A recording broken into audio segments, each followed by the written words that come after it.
सुमन कब से आलोक की राह देख रही थी। उसका बेटा कुणाल ट्यूशन से वापस आ चुका था। कुणाल बेटा, अपने पापा को फोन करके पूछो कहाँ रह गए वो। इतनी देर तो वो कभी नहीं लगाते। आते ही होंगे मम्मी। आपको कुछ चाहिए तो मुझे बता दो।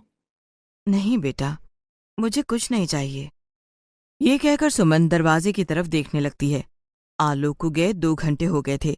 इतनी देर तक वो कभी भी सुमन को अकेला नहीं छोड़ता था, जब से सुमन व्हील चेयर पर आई थी। ये बात तकरीबन 8 महीने पहले की है। एक दिन आलोक, कुणाल और सुमन फिल्म देखने के लिए गए हुए थे। हॉल से निकलने के बाद आलोक अपनी गाड़ी पार्किंग से लेने के लिए जा ही रहा था कि एक तेज रफ्तार गाड़ी उसकी तरफ आ रही थी। वो अपनी जेब से चाबी निकालने में व्यस्त था, तभी सुमन की नजर उधर जाती है। वो आलोक का हाथ खींचने के चक्कर में गाड़ी की चपेट में आ जाती है और उसकी कमर पर बहुत तेज चोट लगने के कारण उसकी कमर की हड्डी टूट जाती है। तब से वो व्हीलचेयर पर ही थी और आलोक उसका बहुत ख्याल रखता था। दरवाजे की घंटी बजती है। कुणाल दरवाजा खोलने के लिए जाता है। पापा कहाँ रह गए थे? मम्मी कब से परेशान हो रही हैं। बस बेटा, थोड़ी देर हो गई। आलोक सुमन के पास जाता है। कहाँ रह गए थे? तुम्हें पता है मुझे कितनी घबराहट हो रही थी। हाँ, थोड़ी देर हो गई एक्चुअली। मेरा एक दोस्त मिल गया था। उसने फिर एक डॉक्टर के बारे में बताया तो मैं उसके साथ वहां चला गया। तुम भी ना, शहर के सबसे बड़े डॉक्टर ने मना कर दिया है कि अब मैं कभी भी अपने पैरों पर खड़ी नहीं हो सकती, और तुम हो कि आए दिन किसी न किसी डॉक्टर के पास चले जाते हो। ये सब कुछ मेरी वजह से हुआ है सुमन। अगर मेरा ध्यान उस दिन उस गाड़ी पर होता तो तुम्हारी ये हालत ना होती। होनी को कोई नहीं टाल सकता। मैंने आलू बोले थे, लेकर आए हो? हाँ, मैं आलू ही खरीद रहा था जब वो मिला था। लेकर आया हूँ। थोड़ी देर रुको, फिर खाना बनाता हूँ। कुणाल अपने पापा को पानी लाकर देता है। आलोक पानी पीने के बाद सारा सामान निकालकर मेज पर रखता है कि सुमन की हंसी छूट जाती है। अरे, ये तुम कैसे आलू लेकर आए हो? एक आलू बड़ा है, बाकी सब इतने छोटे छोटे। ऐसा लग रहा है कि आलू के बच्चे लेकर आए हो। ये कहकर वो हंस पड़ती है और उसकी बात सुनकर आलोक और कुणाल भी हंसने लगते हैं। कि तभी वो छोटे छोटे आलू मेज पर कूदने लगते हैं। सही पहचाना, सही पहचाना, हम सब तो बच्चे ही हैं। आलू को बोलता हुआ देखकर वो तीनों सहम जाते हैं।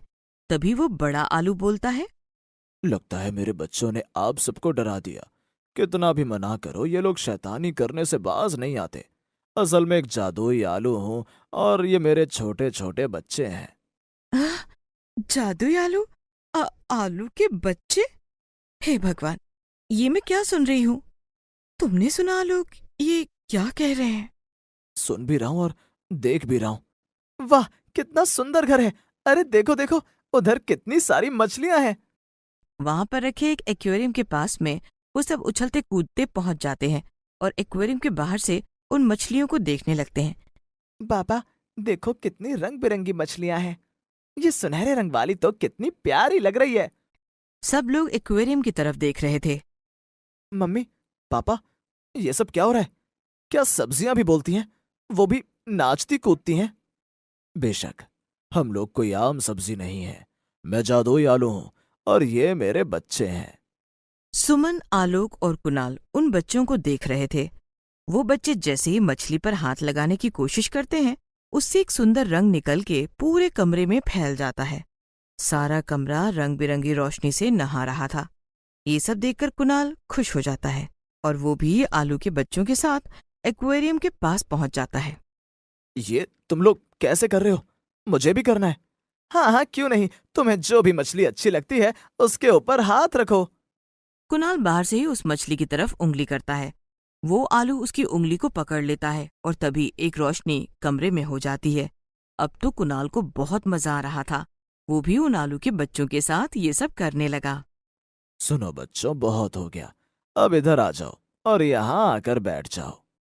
सारे बच्चे वापस से उछलते कूदते हुए मेज पर आकर बैठ जाते हैं। माफ करना, आप लोग हम लोगों की वजह से परेशान तो नहीं हो गए?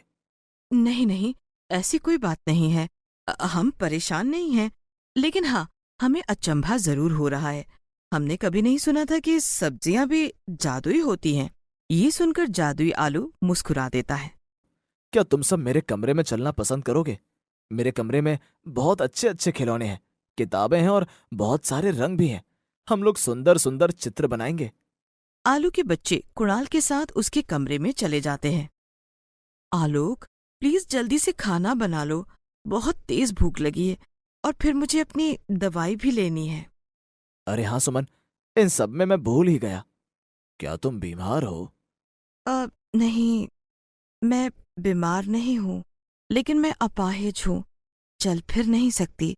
थोड़ा बहुत जो काम कर सकती हूँ उतना ही करती हूँ, वरना पूरा दिन या तो बिस्तर पर लेटी रहती हूँ या इस चेयर पर बैठी रहती हूँ। ओहो, सुनकर बुरा लगा। क्या तुम बचपन से ऐसी हो? ये सुनकर सुमन की आंखों में आंसू आ जाते हैं। तब आलोक जादुई आलू को सारी बात बता देता है। बस तब से सुमन व्हीलचेयर पर है। तुम लोग बातें करो, मैं खाना बना दूं, वरना सुमन की दवाई का टाइम निकल जाएगा। ये कहकर आलोक रसोई में चला जाता है। वो खाना बनाने लगता है। तभी जादुई आलू उसके पास आता है। अरे तुम्हें परेशान होने की जरूरत नहीं है। हमारे साथ आकर बैठो, खाना तो मैं 1 मिनट में तैयार कर दूंगा। क्या तुम्हें खाना बनाना भी आता है? नहीं मेरे दोस्त, मेरे पास जादू है। मैं सारे काम जादू से करता हूं। चलो तुम बाहर आओ। बाहर आकर जादुई आलू अपने बच्चों को आवाज लगाता है। सब लोग बाहर आ जाते हैं। फिर छोटे छोटे ग्लास में वो अपने बच्चों के लिए ताकत का पानी डाल देता है। सुमन, आलोक और कुणाल के लिए बढ़िया खाना मंगा लेता है। आलू के छोटे छोटे बच्चे एक दूसरे के ग्लास को छीन छीन कर उसका पानी पी रहे थे। मैं जादू से हर चीज कर सकता हूँ, लेकिन अपने बच्चों की शरारतें खत्म नहीं कर सकता। ये पूरा दिन एक दूसरे के साथ इसी तरह की छेड़छाड़ करते रहते हैं। ये तो बहुत अच्छी बात है। बच्चे इसी तरह ही हंसते खेलते अच्छे लगते हैं। सब लोग खाना खा चुके थे। जादुई आलू अपने जादू से वो सब कुछ हटा देता है। सुमन के काम ना करने के कारण आलोक घर पर इतना ध्यान नहीं दे पाता था। जादुई आलू अपने जादू से घर को सुंदर बना देता है। ये देखकर आलोक जादुई आलू से कहता है, मैंने देखा है, तुम्हें सचमुच में जादू आता है।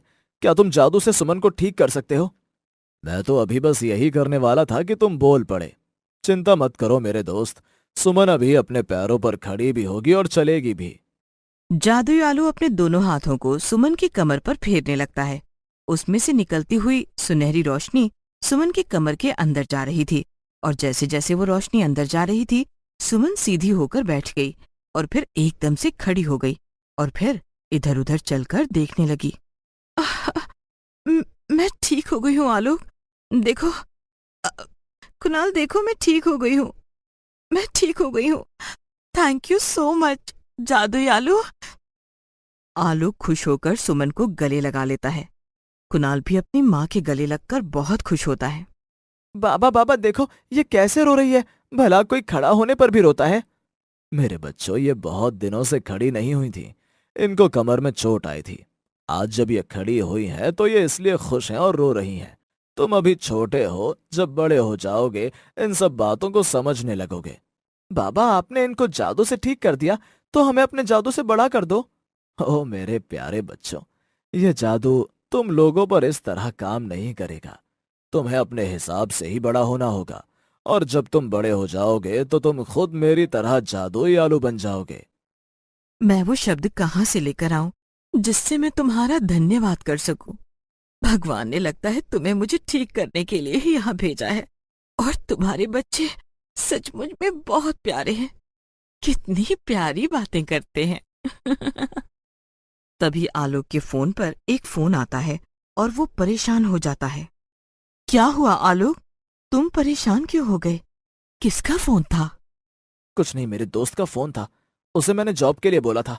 जहां बात करी थी उसने मना कर दिया। अच्छा कोई बात नहीं, तुम परेशान मत हो।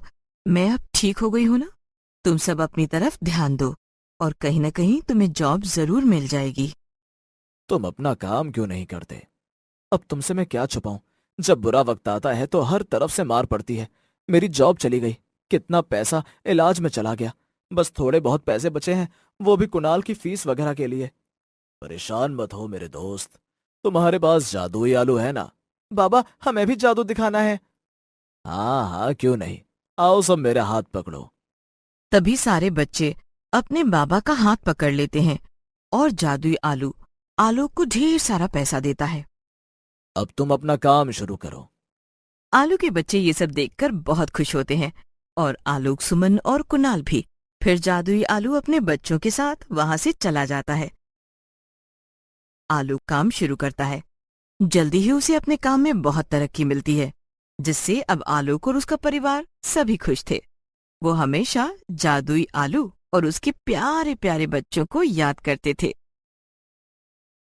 अहिल्या अब जवान हो चुकी थी, लेकिन बचपन में मिली हुई सभी जिम्मेदारियों को वह आज भी उसी तरह निभा रही थी। बचपन में ही माता पिता के गुजर जाने के बाद अहिल्या अपनी दादी के साथ रहती थी और 12 साल की उम्र से ही वह अपनी दादी के साथ सब्जी बेचने का काम किया करती थी। समय के साथ साथ सब कुछ बदल जाता है। उसकी दादी अब काफी बूढ़ी हो चुकी थी और अहिल्या अब गली गली सब्जी बेचने के लिए जाया करती थी। सुबह सुबह सब्जियां ताज़ी रहती हैं अहिल्या, कहाँ मेरे चक्करों में पड़ी हुई है। अरे मेरे इतने हाथ पैर चलते हैं कि मैं अपना सामान उठा सकती हूँ।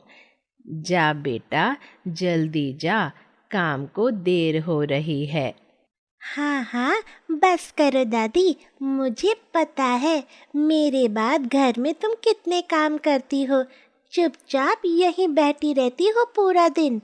तुम्हें पता है मुझे तुम्हारी कितनी चिंता रहती है, इसलिए ये खाना पीना सब मैं यहाँ टेबल पर रख कर जाती हूँ। मेरी प्यारी दादी को किसी भी चीज़ की ज़रूरत हो तो वह उसे अपने पास ही मिले। ना जाने कौन से पुण्य किए होंगे मैंने, जो तेरी जैसी पोती मिली है। अब तो कोई राजकुमार आए और तेरी शादी हो जाए। दादी, अपनी आँखों से वही सपने देखो जो पूरे हो सकते हैं। ये गरीब की कुटिया है, यहाँ कोई राजकुमार नहीं आने वाला। चलो, अब मैं चलती हूँ। अहिल्या अपनी दादी को प्रणाम कर घर से निकल जाती है और सब्जी बेचने के लिए गली गली घूमने लगती है। सब्जी ले लो, सब्जी, ताज़ा ताज़ा सब्जी, आलू, बैगन, भिंडी, तोरी, सब्जी ले लो, सब्जी, सब्जी वाली। अरे ओ सब्जी वाली, जरा इधर तो आ, क्या सब्जी है आज तेरे पास? आपको क्या चाहिए जीजी? मेरे पास तो आलू, बैगन, भिंडी, तोरी, हरा धनिया सब कुछ है। 2 बैगन दे दे, बढ़िया सा भरता बनाना है। अभी लो, इतने ताज़ा बैगन है कि भरता बड़ा मस्त बनेगा। हरा धनिया और हरी मिर्च भी दे दूं क्या? बगैर हरे धनिया और मिर्च की तो भरता बनने से रहा। ला, 10 रुपए का वो भी दे दे। अहिल्या उस औरत को सब्जी दे अगली गली में जाकर आवाज लगाने लगती है। सब्जी ले लो, सब्जी, ताज़ा ताज़ा सब्जी। अरे ओ सब्जी वाली, जरा 1 किलो भिंडी तो तोल दे। और देख, भिंडी कच्ची होनी चाहिए। भाई साहब, कोई भी भिंडी उठा कर देख लो, बिल्कुल ताज़ी मिलेगी। हाँ हाँ ठीक है, 1 किलो आलू भी तोल दो। अहिल्या टोकरी में से निकालकर सब्जियां खोलकर उस आदमी को दे देती है। तभी वहां पर 3-4 औरत और आ जाती हैं और वह सबको सब्जियां देने लगती है। सब्जी वाली, आज बड़ी देर से आई है तू। मैं कब से तेरा इंतजार कर रही थी। घर में मेहमान आने वाले हैं और आलू तक नहीं है घर में। ऐसा कर, जल्दी से 1 किलो आलू, हरा धनिया, हरी मिर्च और 1 किलो बैगन भी तोल दे। अरे जीजी, बैगन तो एक ही बचा है, आप कहो तो दे दूं? ना ना, रहने दे। तेरे एक बैगन से मेरे इतने बड़े कुनबे का भोजन नहीं बन पाएगा। औरत सब्जी लेकर घर के अंदर चली जाती है और पैसे लाकर अहिल्या को दे देती है। अहिल्या अपनी चुन्नी के कोने को खोलकर उसमें पैसे बांध लेती है। और चलते चलते जब वह काफी थक जाती है तो एक मंदिर के बाहर बैठ जाती है। चलो भगवान का शुक्र है, आज सारी सब्जियां हाथों हाथ निकल गईं। अब ये एक बैगन बचा है। मैंने सुबह ही एक बैगन की सब्जी बनाई है, अब तो मन भी नहीं कर रहा। ऐसा करती हूँ, यहाँ मंदिर में रख देती हूँ, पुजारी के काम आ जाएगा या वो किसी और को दे देंगे। यह सोचकर अहिल्या बैगन को लेकर मंदिर में भगवान शिवलिंग के पास रख देती है। तभी उसे आवाज सुनाई देती है, भगवान के दर्शन हो गए मुझे तो, क्या ओहो भाग्य पाए हैं मैंने। धरती पर आने के बाद कभी सोचा न था कि इस तरह मंदिर में आकर भगवान के दर्शन करने को मिलेंगे। अहिल्या, तुमने तो मेरा मन खुश कर दिया। मांगो तो सही, क्या चाहिए? हे भगवान, ये मैं क्या देख सुन रही हूँ? सब्जियाँ भी कभी बोलती हैं। जरूर बैगन के अंदर कोई भूत होगा। नहीं नहीं नादान लड़की, मैं तो ये जादुई बैगन बोल रहा हूँ।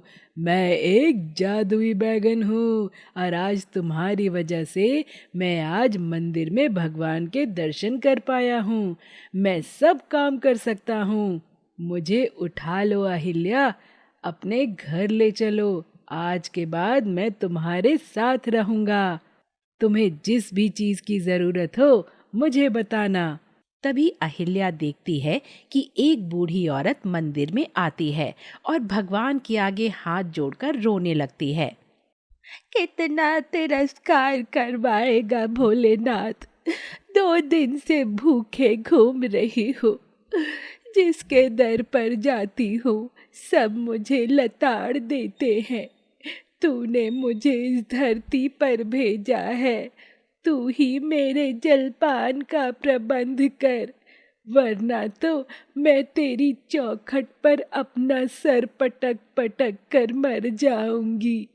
ऐसा तो ना कहो बूढ़ी माँ, भगवान के दर पर आकर भी इतना अविश्वास। दुनिया जहाँ से ठोकर मिल सकती है, लेकिन यहाँ भगवान के दर से नहीं। लगता है ये बूढ़ी अम्मा काफी दुखी है। इन्हें कई दिनों से खाना नहीं मिला है और ना ही इनके पास पैसे हैं। बहू बेटा ने घर से निकाल दिया है। हे भगवान, ये कौन बोल रहा है जिसने मेरे जीवन का चित्रण कर डाला? बूढ़ी अम्मा, मैं बोल रहा हूँ जादुई बैगन। अब तेरे सारे दुख के दिन बीत गए हैं। अब तू अपनी उस झोपड़ी में चली जा जहाँ तेरा बेटा बहू ने तुझे रहने के लिए दी है, और शाम को चमत्कार देख। फिलहाल तो तू पेट भर कर खाना खा, तू बहुत कमजोर लग रही है। देखते ही देखते वहां एक भोजन की थाली आ जाती है जिसमें दाल, चावल, रोटी, सब्जी, दही और मीठा भी था। अहिल्या तो हैरान थी। वह बूढ़ी काकी भी बड़ा हैरान थी। वह भोजन करने लगी और अहिल्या और जादुई बैगन को आशीर्वाद देकर वहां से चली जाती है। जादुई बैगन के कहने पर अहिल्या उसे अपने साथ घर ले आती है। उधर शाम को बूढ़ी काकी की झोपड़ी में, हे भगवान, ये मेरा छोटा सा बक्सा इतना चमक क्यों रहा है? वह डर कर जैसे ही अपने उस छोटे से बक्से को खोलती है, हैरान हो जाती है। वह सोने से भरा हुआ था। तभी झोपड़ी में निकलती हुई रोशनी को देखकर उसके बेटे और बहू वहां आते हैं और बुढ़िया को सोने के साथ देखकर उसके पैर पकड़ लेते हैं। अरे माई, मुझे माफ कर दे। चल यहाँ झोपड़ी से, अब तुझे यहाँ रहने की जरूरत नहीं है। तू अब हमारे साथ रह। हाँ माई, हमारे साथ रह। हम जो आज तेरे साथ कर रहे हैं वही कल हमारी औलाद हमारे साथ करेगी। अगर तुम सच में पश्चाताप से चलकर यहाँ आए हो तो मैं तुम्हारे साथ चलती हूँ। हाँ, अगर तुम इस सोने के चमक को देखकर मेरे पास आए हो तो यह सोना ही काफ़ी है। मैं तुम जैसा बेटे और बहू और भी बना लूँगी। बूढ़ी औरत मन ही मन जादुई बैंगन को धन्यवाद देती है और अपने बेटा और बहू के साथ उसके बड़े घर में चली जाती है। उधर अहिल्या के साथ, अरे दादी ने अभी तक खाना नहीं खाया, लगता है इनकी तबीयत ठीक नहीं है। दादी, ओ दादी, क्या बात है? तूने आज सुबह से खाना क्यों नहीं खाया? क्या करूं बिटिया, आज बिल्कुल भी मन नहीं था खाना खाने का। सुबह से बड़ी घबराहट हो रही है। बस भगवान से प्रार्थना कर रही थी कि मुझे इतनी जल्दी मत उठा। अभी तो मुझे तेरे हाथ भी पीले करने हैं। अरे दादी, हाथ पीले होते हुए तो तुम तब देखोगी ना जब तुम स्वस्थ रहोगी। चलो बैठो, जल्दी से खाना खाओ, मैं तुम्हें बिल्कुल ठीक कर दूंगा। तभी जादुई बैगन से रोशनी निकलती है और अहिल्या की दादी की चारपाई के चारों तरफ घूमने लगती है। देखते ही देखते उनके शरीर की सारी बीमारियां खत्म हो जाती हैं। हे भगवान, ये तो जादुई बैगन है, इसने तो कमाल ही कर दिया। अब मुझे बहुत अच्छा लग रहा है। मैं अपने आप को जवान और तरोताजा महसूस कर रही हूँ। चलो दादी, अब जल्दी से खाना खाओ, तुम्हारी पोती भी सुबह से भूखी ही घूम रही है। वह दोनों दादी पोती खाना खाने बैठते हैं कि तभी दरवाजे पर दस्तक होती है।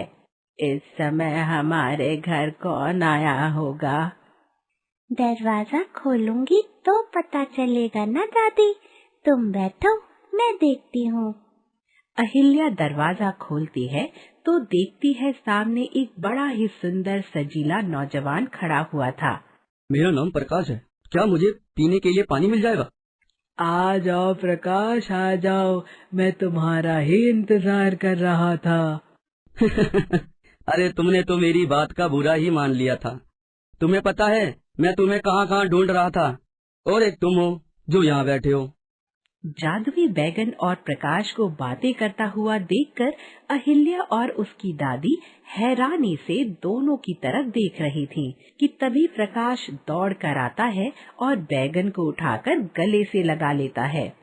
तो मैं क्या करता, घर छोड़कर ना आता तो?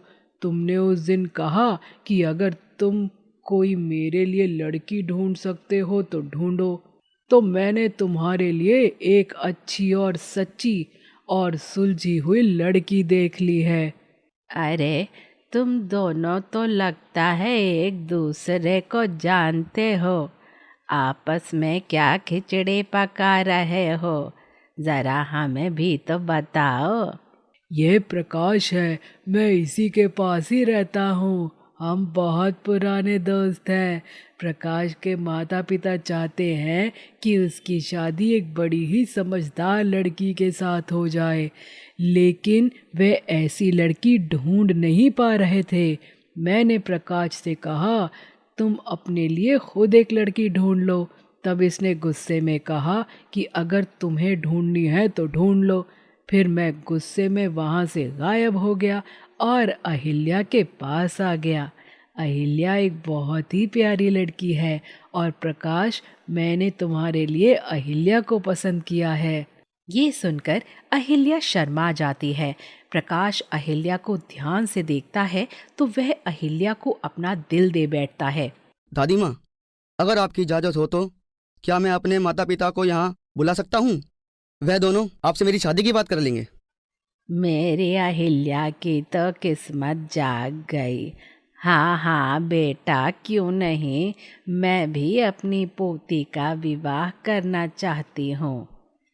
प्रकाश अहिल्या से पूछता है और अहिल्या भी हाँ बोल देती है। फिर प्रकाश वहाँ से चला जाता है और जादुई बैगन अहिल्या के घर को बड़ा सुंदर बना देता है।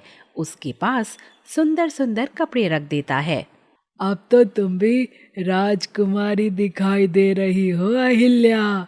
ये सब कुछ तुम्हारी वजह से ही तो हो रहा है। अगले दिन प्रकाश अपने माता पिता को लेकर आता है और कुछ दिनों बाद प्रकाश और अहिल्या की धूमधाम से शादी हो जाती है और प्रकाश दादी को भी अपने साथ ले जाता है। यह देखकर जादुई बैगन खुशी से झूमने लगता है।